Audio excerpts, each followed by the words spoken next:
Hello everyone. Dangogra no? Yes, good afternoon. Good afternoon. Okay, good afternoon. Today I'll be discussing about allergen management and familiar naman siguro ta tanan ani no? So ato lang i-refresh since it's an annual requirement. And dapat aware jud ang tanang employees ani since allergen this is a critical kuan jud siya no? Kanang need jud ni siya like kung pwede ko ma-eliminate yun siya sa atong product since this is very dangerous. So let's start. In this short course, I will be discussing allergens, a brief background about allergy mechanism, allergen regulations in different countries, and allergen management program. So first, we need to know some terms, and I know familiar and kailan mo ano ba. First is food allergy. What is food allergy? Food allergy is an immune-mediated food hypersensitivity. So hypersensitivity siya sa mga certain foods. Later, ato ning i-discuss unsa ni na mga hypersensitivities. Then, immune-mediated means resulting from the activity of the immune system. Anything na nag-involve ang atong immune system, mo na siya immune-mediated. So, allergy, natay video later, makita na rin ninyo, matawag siya allergy once involved ang immune system. So any reaction pero dili gani through our immune system, dili na siya allergy. So what is immune system? Immune system is a complex network of cells, tissues, organs, and the substances they make that helps the body fight infections and other diseases. So how about food? Dili biya siya, di ba? Di man siya virus, dili siya kuan, bacteria or what. So ngano man na i-fight siya sa atong immune system. So mo na later ato nang matakol na siya sa video. Okay. So allergen. Allergen is a substance that can cause allergic reaction. So mo na ni siya ang kato maka-cause sa mga allergic reaction. There are many types of allergen, pollen, dust, metal, pinaka-common ani is nickel. So naadyo mga tao na sensitive sa nickel. Na ay water, na ay sensitive of water, and uban pa ng mga rare na allergies. But we will focus on food allergy since Schemberg is a food business operator. Okay. So actually murag daghan jud kaayo ng mga foods no na ma-consider as allergen, but kini sila na 8 ang like recognized globally as common na mga food allergen. So, and these are cereals containing gluten, for example, wheat, rye, barley, oats, spelt or their hybridized strains, crustaceans, eggs, fish, milk, peanuts, soybeans, and tree nuts. So, sa kutong mga allergy, so I guess familiar na mo ani o sino mga allergens na maka-cause ninyo og ng hypersensitivity. Okay, food allergy can be classified into 3 categories. First is the immunoglobulin E mediated, which is immediate hypersensitivity. Next is the non-IgE mediated or the cell mediated, and the hypersensitivity is delayed. And the third one is the mixed IgE and non-IgE mediated. So what is immunoglobulin E mediated? So kini siya, both are antibodies that are produced by our bodies in defense to the intruders, which are allergens. The first one is immediate, so meaning diha dayon, like seconds or sometimes minutes after contact with the allergen, ma-experience na mong hypersensitivity. Moto ka ng mangatol, mamuwa, hives, swelling, o uban pa. While ang non-IgE mediated, it takes hours before a person can experience hypersensitivity. Kaning third one, of course, mixed sa duha. Now, food allergy mechanism. So, kini siya manghibong ta, like, ngano man na ang isa ka tao is, ngano ma-allergy, ngano na siya allergy ani ng mga certain foods. Still nagihapoy murag unknown gyud na factor kinapi ko tong murag sort of trigger daw like nganong kana na certain food, pero basically ma-explain ani ni video like ngano maka-allergy ang tao. So I will present 2 videos ni siya, and okay, saan pa kita ng video?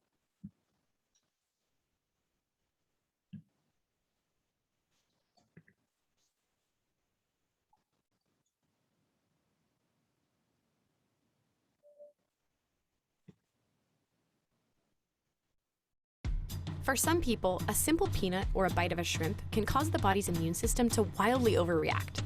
In some cases, the results can be deadly. But what exactly is happening in the body for it to confuse nuts or shellfish with a true threat? By definition, a reaction to a food is only considered an actual allergy if the immune system is involved, and if the response is caused by immune cells called IgE antibodies, which we'll get more into later. But it's important to distinguish an allergy from a sensitivity or an intolerance, which involve uncomfortable symptoms as a reaction to food but don't cause an immune response. So, if you're lactose intolerant, you're not allergic to milk. Okay, pause na to Kajut ha. So, nag-mention siya diri og food intolerance. So, usahay kini siya muna siya ma-interchange bitaw na if same ani lactose intolerant ka. Ang uban tao nagtuo sila na allergic sila sa milk, which is different. Different ang allergies, different ang katong food intolerance. Food intolerance is a digestive system response, while allergy, like I mentioned before, is an immune system response. Basically, a food intolerance is difficulty digesting certain foods and having an unpleasant reaction to them. For example, lactose intolerance, the most common food intolerance.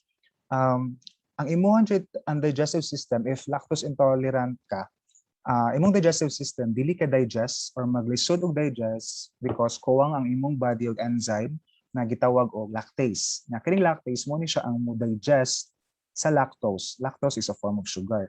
So ang allergy lahi siya kay ang imong immune system ang tan-aw niya sa, for example, kung allergy jud ka tinuod og milk, ang tanaw niya sa milk is mura siya og intruder, so hindi siya nabilong diha, so para niya mag-impose og danger ang milk. So mao na imong immune system mo imo act. Pero ang intolerant, ang food intolerance mao to nara kay shirt dili ka digest ang immune system mo na maglain imong lawas na kay mga symptoms somehow medyo pare-pareha sa allergy but dili na siya allergy. Okay, continue to sa video. Hi, my name is Tina Cinder. I'm a clinical assistant professor in allergy and immunology at Stanford University, and I see patients in my allergy clinic with eczema, with asthma, with food allergy, with environmental allergies, and my main focus actually lies in food allergy research. In order to understand food allergies, we need to know how the body evaluates food in the first place. In a typical immune system, your body is constantly evaluating different antigens to deem them either benign or dangerous. In this case, the proteins on food particles. When they eat a peanut for the first time, their body kind of tells their immune system, like, look at this is a peanut, do not fight this in the future. So then every time they eat a peanut, their immune system does not react to it at all. The immune system is basically building up a tolerance for the next time peanuts are around. But in the allergy afflicted, by the time they eat something like a peanut, their body is already primed for an immune response. Our immune system is kind of like a seesaw. It needs balance. So on one side of the seesaw is your T regulatory cells, and they're kind of your brakes. They're the cells that tell your immune system, calm down, slow down, do not fight this. And then the Th2 is your allergic cells, and they are ready to go and revved up, and they will bring in all other inflammatory cells to fight what they perceive as danger. In most people, the T regulatory cells hold more weight in determining what's problematic and what's harmless. But in people with a more Th2 skewed system, their cells sound the alarm much more easily and have a high sensitivity to the harmless proteins on foods, most commonly milk, eggs, wheat, soy, peanuts, tree nuts, fish, or shellfish. But having a skewed immune system isn't enough. There has to be a trigger point to developing a specific allergy, and that's still not completely known. One of the proposed thoughts on how allergy begins has to do with the allergen entering the body the wrong way, through the skin. Minuscule food particles floating in the air can enter the body through the skin if there's dysfunction in the skin barrier due to something like eczema. We're talking about nanoparticles of peanuts. So it can be in your bedding, it can be in the air. You might be getting exposed to it without any knowledge of it. It's that it's interacting with our immune system in a way that it's not meant to. We are not supposed to get food allergens coming through our skin or environmental. So really the initial process is the barrier breakdown that we're seeing. So in some people, when immune cells in the skin encounter these antigens, they recognize that they are foreign and in the wrong place. This ultimately signals the immune system to produce antibodies called immunoglobulin E or IgEs to fight against the food proteins. Now, when this same food is finally ingested the right way through the mouth, the body's IgEs will recognize it as a threat and respond in full force, leading to an allergic reaction. And the way this looks is basically when your mast cells and basophils open up, they contain histamine and tryptase and a bunch of other inflammatory mediators, and those are what drives the reactions. This inflammatory response mirrors the body's reaction to a parasitic infection, but skin exposure is not dangerous for those with food allergy already. Our body shouldn't be responding like that, right, to food, and that's what we're hoping to figure out, and that's what we're hoping to prevent. We know that our immune system has developed this kind of, response, but we don't know the why. There is a genetic component to who has allergies and who doesn't. Children whose parents have allergies are more likely to have allergies themselves. But there are other environmental factors at play that mess with the balance of the seesaw of an individual's immune system. So it's not one thing, it's multifactorial, and it's our diet, it's our lifestyle, it's modern conveniences that may, push us kind of over the edge for some. Not all, but some. The thing is, we might just be too clean. This is what's known as the hygiene hypothesis, which says that a lack of exposure to germs early in life can trigger the immune system to mistake a food protein as an invading germ. So for fewer allergies, maybe Get a dog, roll around in dirt, don't wash your clothes, and play in the sun. So moto ang first video. Then ako i-present na lain na video more on kung ano siya po. Wait.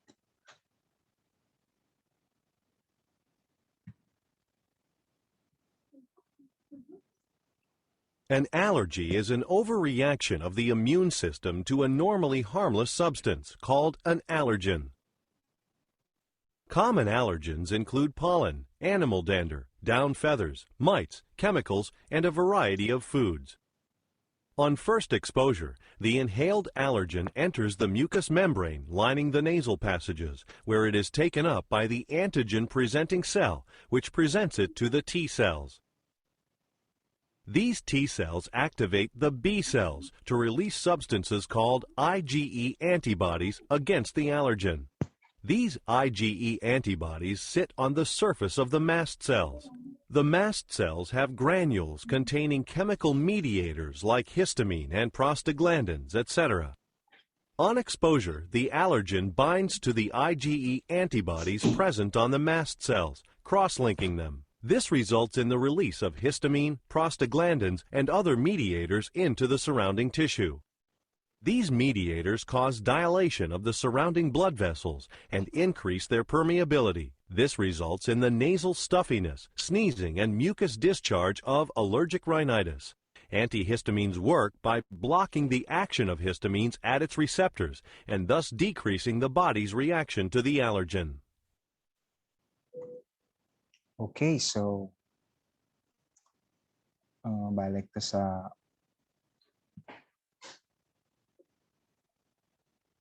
slideshow.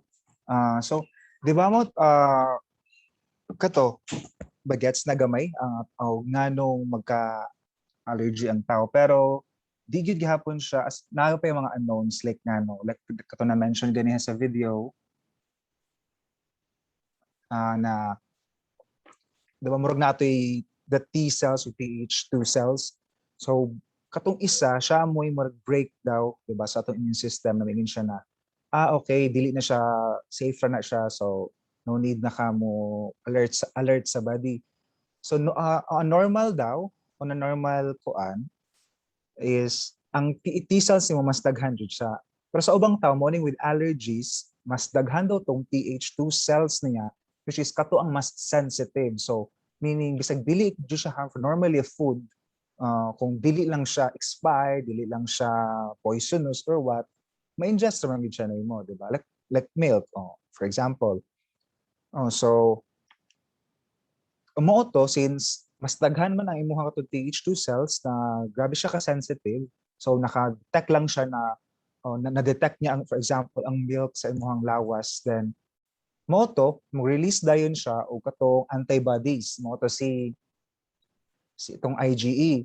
And once kina IgE mo-attach na siya sa cells, ug maka-detect na pud siya og katong allergen, mo to mag-release na siya katong cell na gi-attachan sa antibodies, mo release na siya og katong histamines o uban pa ng mga inflammatory mediators. So what happens when kung ma-release na niya ang mga histamine o katong mga inflammatory mediators, ang mahitabo mo na to manggawas ang symptoms, mga tulka, mamuwa ug uban pa.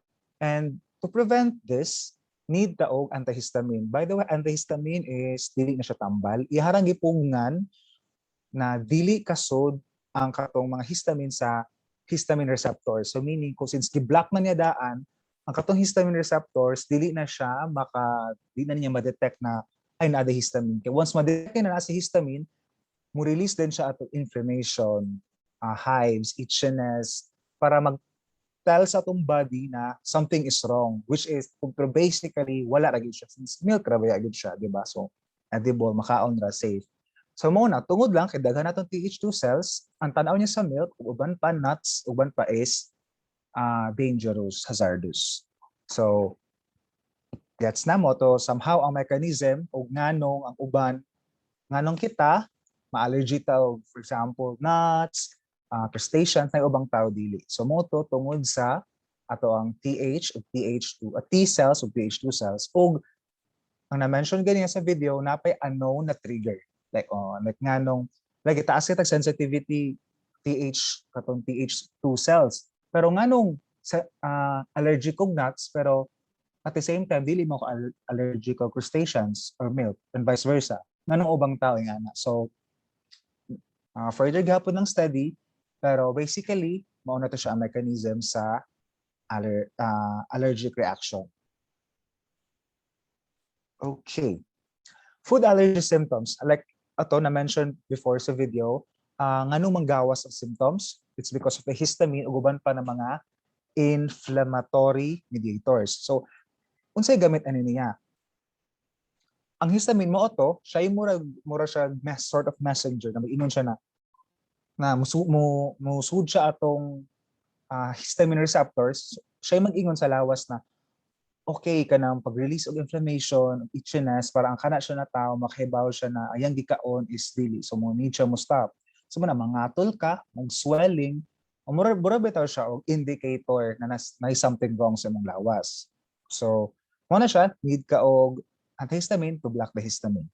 So mo ni ang mga common food allergy symptoms: itching, hives, swelling of lips and eyes, difficulties in breathing, drop in blood pressure, diarrhea, and ang pinaka-severe is ang anaphylaxis. So, unsa ning anaphylaxis? Anaphylaxis or anaphylactic shock is severe, potentially life-threatening allergic reaction that can occur seconds or minutes of exposure to something allergic such as peanuts or bee stings. Anaphylaxis causes the immune system to release a flood of chemicals that can cause you to go into shock. Blood pressure drops suddenly and the airways narrow, blocking breathing. So, more niya pinakadelikado if ang muhang airways is mo narrow, mo constrict tungod sa sudden release sa mga katong chemicals na moto na magsugo sa imong lawas na mo ni i-constrict imo ko ang chuchu. So, mo na if mo constrict na imong airways, maglisod na kang ginhawa, diri na siya ang delikado na part. So mo ni ang mga common good na symptoms. Diba? So dara nag-swell, hives, itchiness, difficulty in breathing, diba na siya no ventilator. Okay, food allergen as hazard. So, nga nag-consider na ang food allergen as hazard. So no need. I think mag-gets na magid nato tungod atong kining mga severe cases sa allergic reaction. Yes, normally o na kuan lang mga normal cases, mga tol, swell, pero after some time mo mabalik raman gid no. Pero ang kuyaw is what if kato ang mahitabo sa imong anaphylactic shock. So wala na, life-threatening yun siya, which is irreversible. So mo ni siya, ang food allergen is considered as hazard and need ni siya na i-part sa risk assessment good in every food companies. Food allergens are considered as hazards in food manufacturing. Naka-example dere, kini siya is, I think nahitabo niya mga year 2017, if I'm not mistaken. So what happened to Karanbir Chima? Karanbir Singh Chima, known as Karan, went into anaphylactic shock when cheese, half the size of a post-it note, landed on his skin at his school in Greenford, West London. Imagine post-it note, pila good na, mga pila ray size ana. Half sa size ana, and what did niya gi-ingest? Like, nipilit na siyang skin sa iyang neck man ata. The 13-year-old died from an extraordinary reaction when the cheese was flicked at his neck by another pupil in a childish and thoughtless act. So, since mga bata pa, 13 years old, ang mga teenager na gani, gudaduwa lang niya cheese. So, kisa ba mag-home, di ba? Makaon na ba ang cheese is edible, is safe ra. Unless if naakay boto, allergy ani. So, plus pa ganyan na ingest, naaragid sa ihang skin.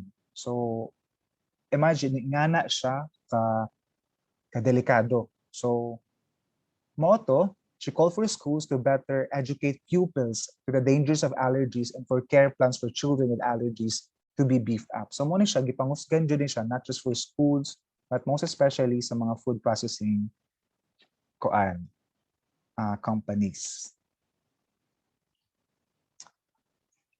Okay, mga misconceptions about food allergy. Kini siya mga common ni siya, pero daghan pa rin, pero kini lang ang pinaka-common.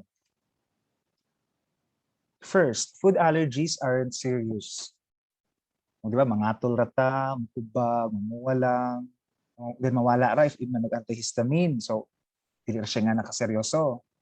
But knowing atong nahitabo kang karan ganiha, so dili siya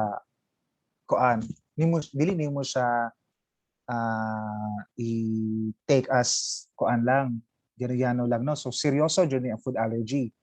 Food allergies can cause symptoms from hives and a stuffy nose to vomiting, difficulty in breathing, and loss of consciousness. If an allergic reaction is severe or involves several parts of the body, it becomes anaphylaxis and can be life-threatening. Next, eating a little bit won't hurt. So, nagtuutan na need pa taog ato ang lawas, ang threshold sa ato ang kuan kay taas-taas pa. Labi na ako siya sick kung bata pa. The allergy ay sa tiguwang naman daw na, chuchu ana. But no. For someone with a food allergy, even a trace of a food allergen can trigger a severe reaction. You must remove the allergen completely from your diet to stay safe and live well. So imagine na kato kung nahitabo kang karan, cheese, wa niya na-ingest, tara siyang skin. And unfortunately, namatay siya. So, how much more if bisig usa pa nakagamay nga makaon ninyo, di ba? Next is a food allergy that has only caused mild reactions is a mild food allergy. Okay, this is a big no, gihapon. There are no mild or severe food allergies, only mild to severe reactions. So, unsa ka grabe ang pag-react sa imong immune system sa kato na allergen. What caused a mild reaction in the past may lead to a severe reaction in the future and vice versa. Never let your guard down.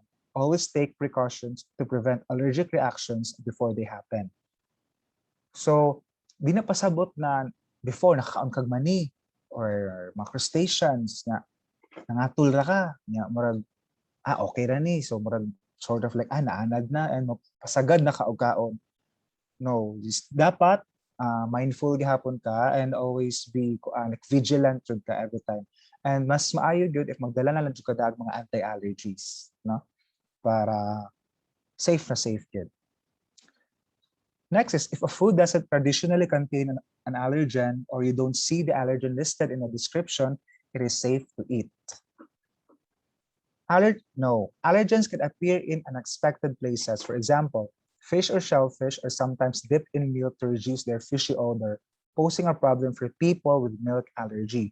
So, kini mga pre-packaged na mga food o kana mga readily available sa market, makita nato tungod sa standard ug sa regulation na gikuan sa labi na for sa mga food business operators, need na ni siya na i-declare kanang allergen declaration. So need na gid ni siya.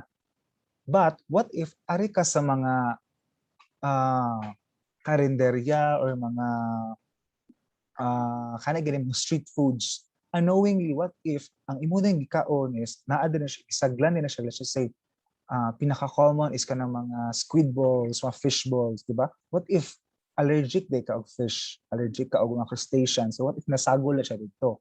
Wala ba nag-declare dito sa ilahang tindahan na okay mo niya mo gipang sagol. So unlike if kana sa mga nasa market ng mga foods, nakabutang man na naman ay label. Ano yung mga precautionary labels? Like, bisan pag dili na siya kana food, di na siya allergen, o wala na siya nag-contain ng allergen, ibutang gihapon na nila. For example, manufactured in a facility which processes milk, fish. Okay, di man ginamahitabo labi na if our food manufacturer jud no, then it's di na malikayan na maggamit kag the same tank, the same processing tank, the same ang tanan nimong panggamitan ana lahi-lahi na products, diba? For example, kini siya is for chips. Ang flavor ani is cheese. So ang next batch, if mag-produce sa po siya lain na types of food, let's just say kung dili chips or unsa ba ron, yung magamit kaya po siya the same tank, bisa gilimpyuhan pa na nila for precautionary purposes lang yun. Butangan gapon na nag-label na manufactured on the same equipment that uses ana. So gets na. So moto for your safety gyud, if when in doubt is papangutana na lang yun. For example, mga street foods, sige pang sagol no ani or kung pwede is likay na lang. And always check the label. Ibig sa gibutang pa na diha, feeling mo safe ra niya, naada dito sa label na kato. Then let's just say na unluckily, wato natarong di limpyo. No? Kato or natapad ang kana siya na product, natapad na siya sa kanang mga allergenic na mga ingredients. So, lisod na, no? Okay. Food allergen regulations. So every country has its own regulation when it comes to allergen. Pero it all boils down yun to controlling yun from the start to end. No, from the raw material to your final product yun. From the procurement of your raw material to the delivery of your final product to the market or kinsa man ang consumers. So as much as possible dapat likayan jud, no, na wala gi allergen gid, no cross contamination, no cross contact na mahitabo. So mo ni siya ng mga regulations for different countries. So ato lang siya i-go through lang adig nga i-kuan ta sa tagsa kay more or less naargid gihapon siya nagtuyok-tuyok sa katong Big 8.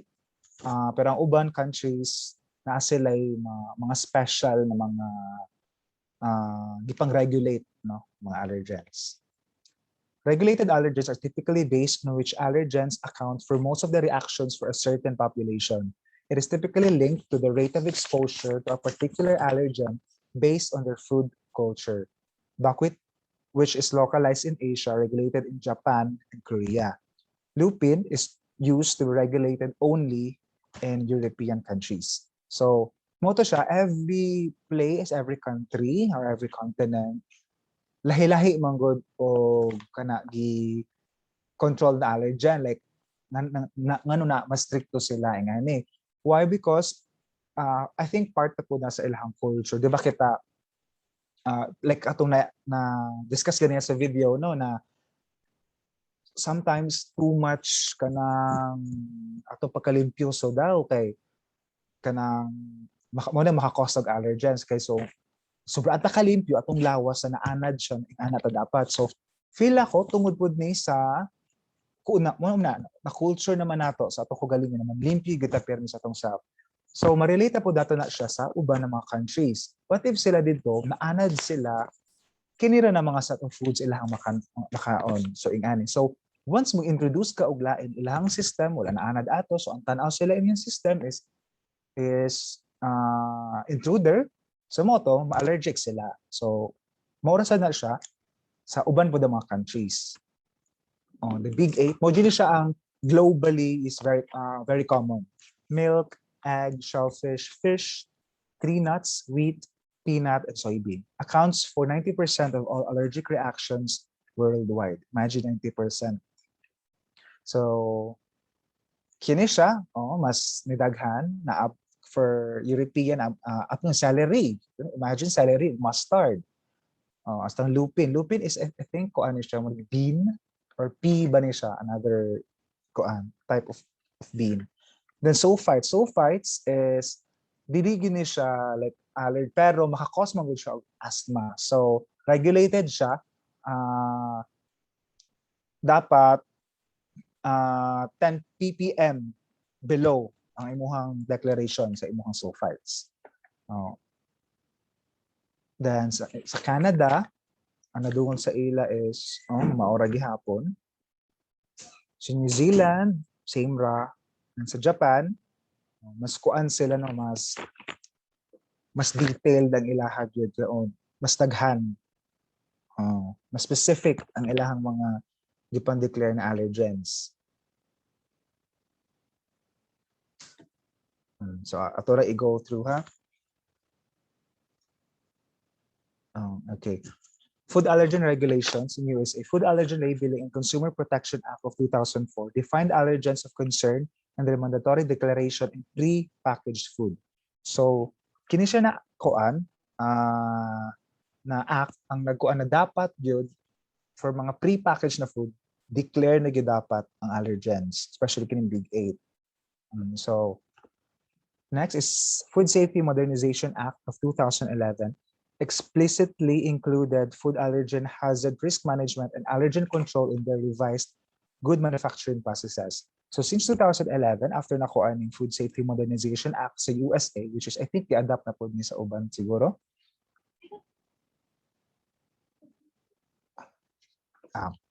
So i-adapt na po din sa worldwide, no? So kuana ni na appeal na gid ni ang allergen sa good manufacturing practices.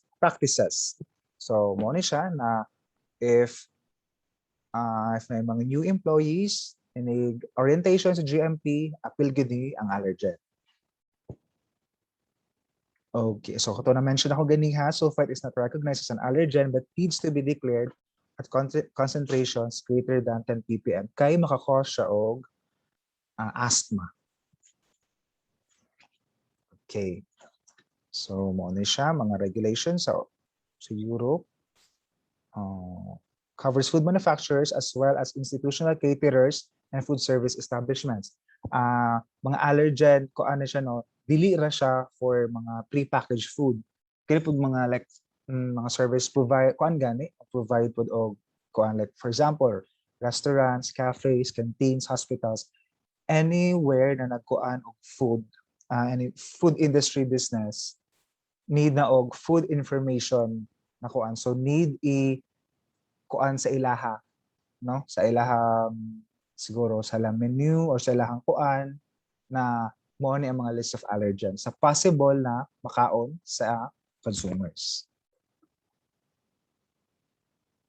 Okay, sa New Zealand mo to recently added lupin in the allergens for mandatory declaration.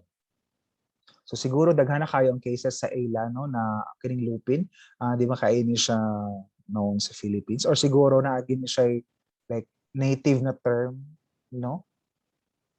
So mo na siya gi-include na ni siya sa New Zealand as like mandatory na gyud i-declare ang lupin ang ihang presence if na. Okay, sa Philippines, revised rules and regulations governing the labeling of prepackaged food products requires the explicit separate declaration of allergenic ingredients. So mo na if makabantay mo sa foods na agid sa kanang mga prepackaged na nakabutang contains kani for example milk, eggs, wheat, gluten. Dara kato kung giinganihan mga precautionary labels ina kanang gi manufacture siya na factory that uses nut ingredients. Then nakabutang not suitable for nut allergy sufferers. So kini siya aside from the ingredients good, nagid siya another precautionary label na naka-highlight siya o at least kitang-kita yun sa mga consumers. Okay. Kini siya, data ni siya from FDA from 2017 to 2020. Muna siya ang top 3 mga reasons like nanong na yung mga product recalls, no? Ang tulo ni siya, Listeria, Salmonella, and undeclared allergens. Out of the 3, ang undeclared allergens ang pinakadako. Like, for the last year lang 52% sa mga recalls tungod sa undeclared allergen. Imagine more than 50% di pang recall ng mga product because of undeclared allergens. So ingana gyud siya ka seryoso na dapat gyud ma-comply ang tanang food companies. Okay, Allergen Management Program.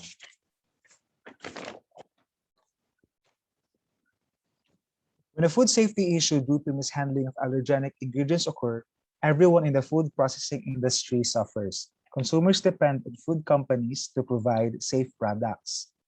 So, di ba like na-mention ganyan ka mga product recalls, so mo gini ang dapat na likayan, no? Product recall kay grabe kay siya og impact sa companies. So, how unsaon man na para malikayan ni siya just like other ng mga requirements, ang allergen dapat naasad ni siya iyahang control program. So unsa ni ang allergen control program? Critical component of a company's product safety initiative.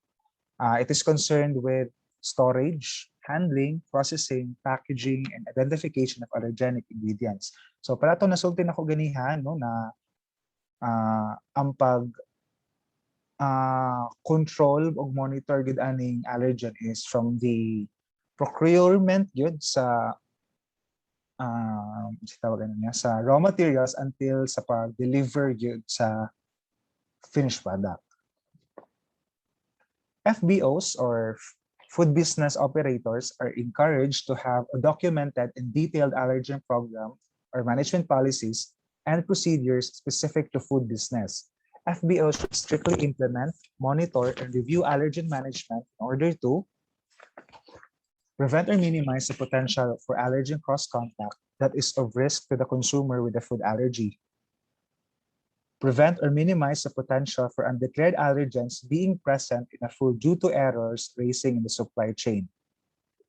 And to ensure that the correct allergen label is applied to prepackaged foods, ensure that accurate information can be provided to consumers at point of sale when the food is not prepackaged. So, mo ni siya no, gyud na ang like sort of backbone gyud ba like nganong kanang need no allergen management program no to of course to secure the safety of the consumers. Factors contributing to allergen exposure. First, inadequate or a lack of employee training and awareness in managing food allergens, including lack of understanding of the serious nature of food allergies.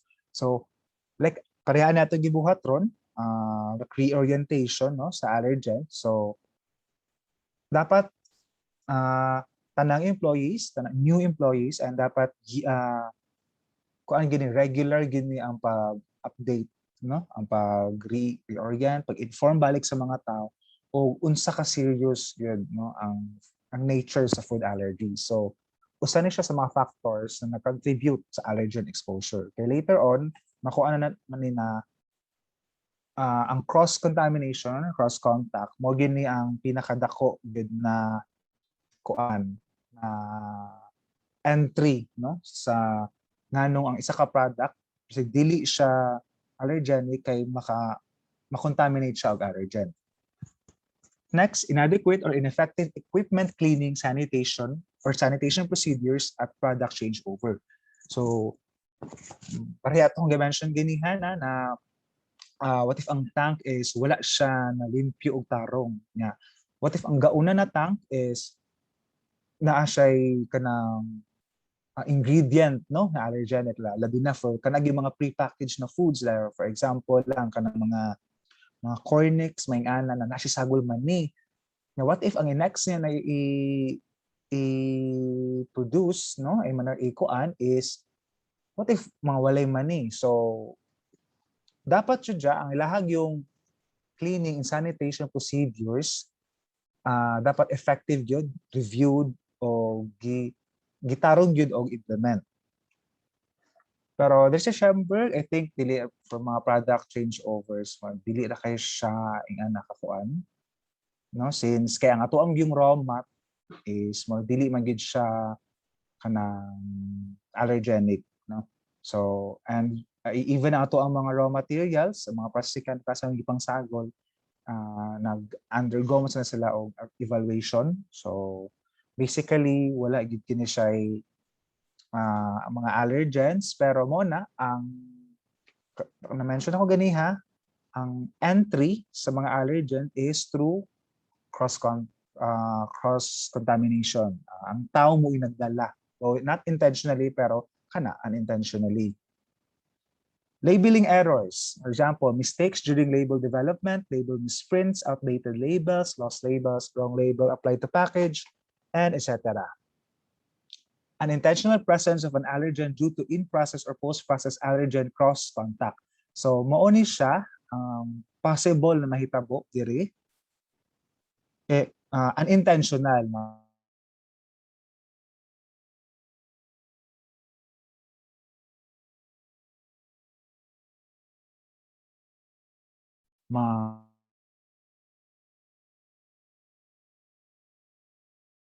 mani na namilit dahil nato yung mga same sa video ganiha mga nanoparticles di ba sa mani.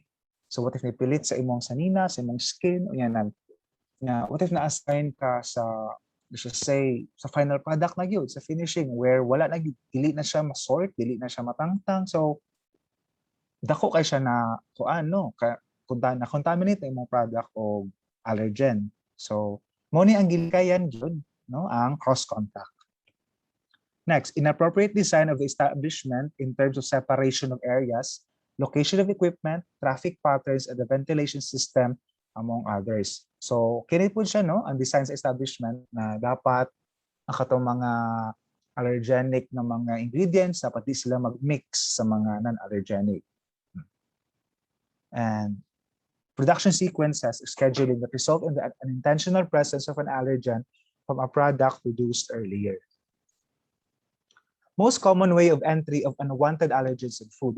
Di ba na-mention na ito ganihan na sa pag-procure nato sa atong mga raw materials is natay supplier evaluation o katong uban pa na o mga declaration na free from allergen ang atong mga raw materials. So how come na nganong naamo let's just say naamang gihapoy mga allergen ano na makakuan. Mao ni siya ang mga common way of entry of unwanted allergens in food.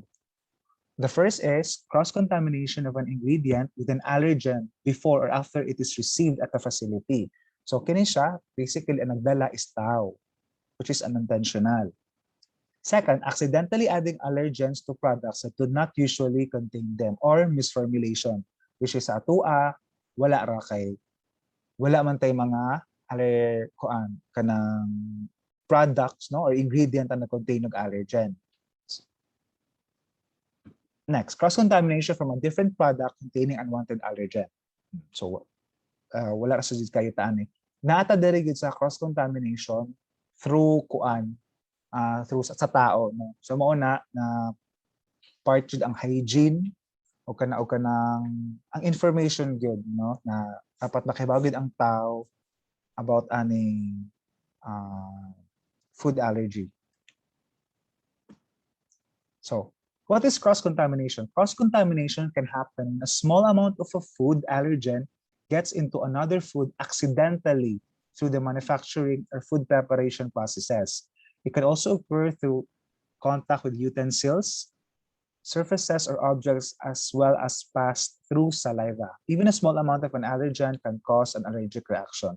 So mo ni siya, no, kanang unintentional gyud, no, accident siya na madala sa tao, no, or pwede gani siya sa mga utensils, surfaces, or objects. So pwede gyud siya mupilit sa sanina, and mao na nag-adto sa production area, or kung makakaming contact ka with the product. So mao na mo gina ang likayan jud, dili ta nahimong instrument, no, sa cross contamination.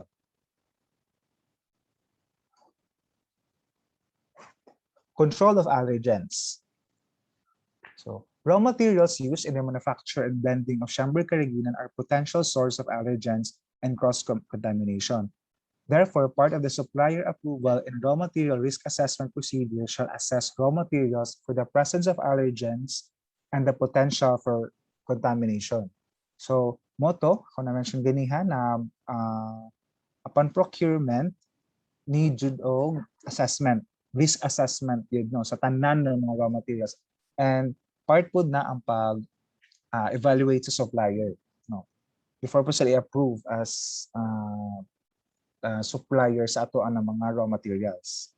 Next, raw material specification must be agreed with each raw material supplier and include the allergen status, both content and risk of cross-contamination of the materials. So muna communication is the key. So dapat aware ang supplier, both ang supplier dapat pahibaon ang mga kita na mga mamalit sa ilahang mga raw material na if naaba na sila kini allergen content, status bitaw sa allergen, or possible ba na kato siya is naato siya chances na nakuanan og cross-contamination. Schamberg shall require all raw material suppliers to provide an allergen information. This shall be obtained through the use of supplier questionnaires. Preventive controls for the removal of crustacean allergen potentially carried by the raw material seaweed are strictly implemented.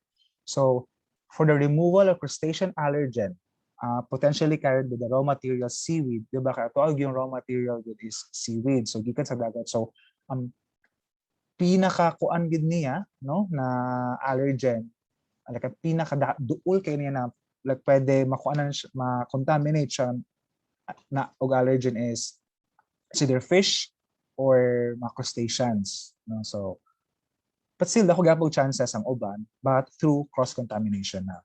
So mo ni the removal of crustaceans and allergen, mo ni siyang naatay sorting, no, og uban pa para matangtang ni sila. Eating is only allowed at the canteen area. Bringing of food to the production area is strictly prohibited. Mo ni siyang stick to jud, no, is kini for product safety good, for the safety of the consumers, na dili gyud ta mahimong instrument for cross-contamination sa allergen. Allergen awareness orientation is provided to all employees once every year. So mo ni siya annual, dili ra tungod kay requirement, but kuan gid ni siya like responsibility sa gid ni siya na dapat ma-aware gid tanan, ma-inform and ma-update if naman siguro yung mga bag-o na mga kuan regulations ba or unsa. So mo ni siya tulubago ni siya sa company, and na dapat ang tanang employees, tanang bag-o ma-regular, ma-contractual man or unsa, as long as nag-work sila og food industry, matigaan sila og kining awareness, no, about allergen. So na po yung mga questions.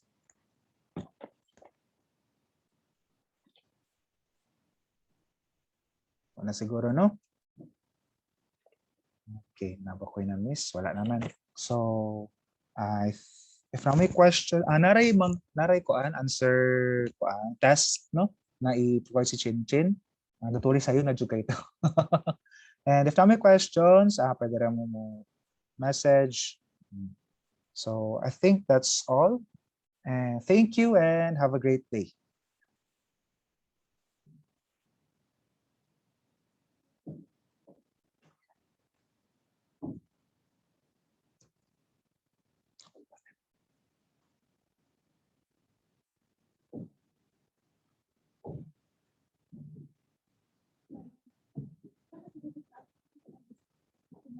Pass.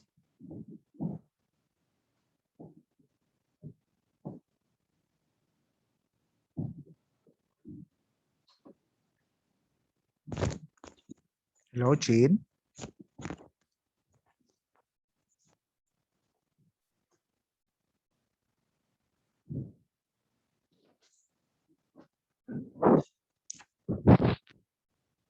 Chin? Hindi naman siguro, no?